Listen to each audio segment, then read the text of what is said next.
Hello, everyone. I'm Mickey Gibbs, Midland County Great Start Collaborative Director and a facilitator for Our Community Listens.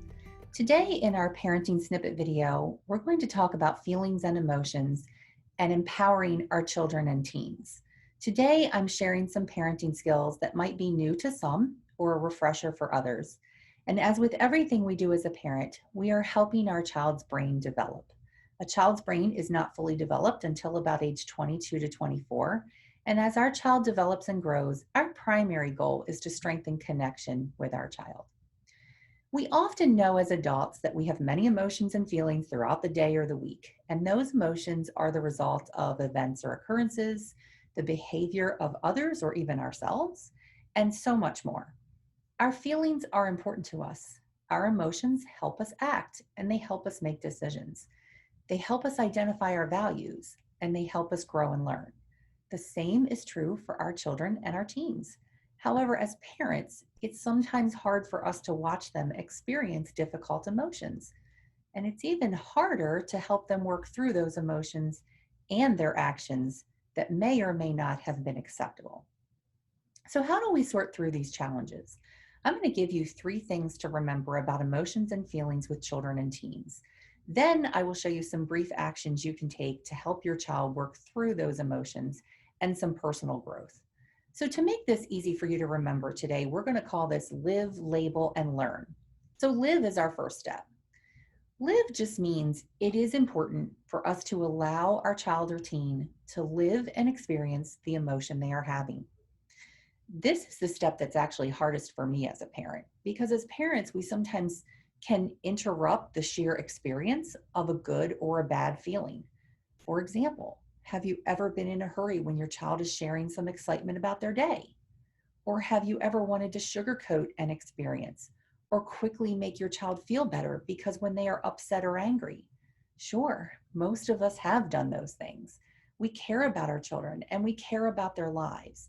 Our desire typically is for their emotional state to be in balance at all times. The way we can help them live the feeling is just to listen to them as they describe their feelings and the event or whatever they want to share. That means we're not going to jump in with comments or add to the conversation. We're not going to share our own past experience, even though we think it might help them. We can just make eye contact, put down our distractions, and encourage them to keep sharing. And when we do this, we're actually helping them to return to an emotional balance on their own.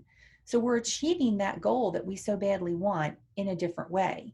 Instead of us trying to balance them with our words or our actions, we teach them to do it for themselves by sharing and venting out their emotion. Heightened emotion can often overwhelm our brains and flood out our ability to be logical.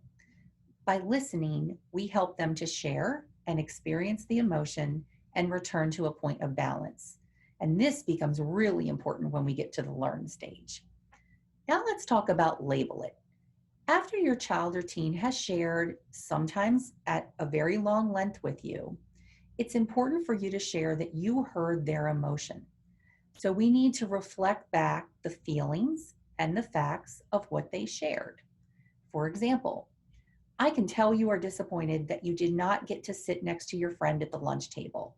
So the event was that your child didn't get to sit next to their friend, and the feeling that you think you heard was they are disappointed. The facts are important so your child understands that you heard the reason that they have high emotion. But more important is that feeling word. Why is it so important? Because labeling the feeling does a few things for your child. One, it expands their vocabulary. If you really want to be ambitious, write it down with them. For those of you right now supporting your child remotely and academically, you can now check the box on a vocabulary and a spelling lesson, sort of a bonus for you. Over time, your child will learn new and exciting words for feelings that they can use. Use simple words with younger children, like sad or mad, and more complex for older children, like disappointed or frustrated or anxious. Learning the correct words helps us communicate.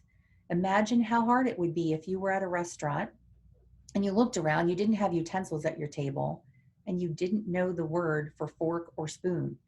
You would have a hard time communicating with the waiter or waitress about what you need. The same is true for emotions. As our children grow, if they have a strong emotional vocabulary, they will have an easier time communicating with the people in their life. In addition, when you name the feeling with your child, it also tells them that it's okay to feel that way. If you name the feeling in your response and you get it wrong, just keep listening and keep trying. Your child or teen will appreciate that. Feelings are all okay as long as we learn to identify them and manage them in an appropriate way. As you do this, you can, in your head, try to remember a time when you felt the same way. Now, don't mention it, don't tell your story, but finding that emotion in yourself is really where you can connect with how your child is feeling. It helps you to show empathy with your child, and connection is key as you listen and help them learn. So, this brings us to the final step, which is learn. How can we teach our child to learn from their emotions? Through the live and label steps, you've been listening to your child. Remember, at that point, they're really mostly in control of the conversation, and you've only been responding with facts and feelings. But now, after you've been listening for a while, and it may be a long while, your child or teen has now lowered their emotional level and can begin to think logically about the feeling and the result or the action. You will notice when their emotional level has come down. That's something for sure you can notice in your own child. And now the two of you can talk about both the feeling and how they reacted. If they misbehaved because they didn't handle the feeling appropriately, you can talk about alternatives like deep breathing or alone time or just talking about it with someone. Depending on your child's behavior style, some children need to vent right away and some need time to process the emotion. Remember, when your emotion is heightened, you can model some of this to your child. And you can even talk about how you handle these types of situations. Help them think creatively about what might be a good solution for them when they experience these types of emotions. So remember, you're not the one coming up with a solution. You perhaps are coming up with some ideas or helping them think through it, and let them develop their own plan and own it.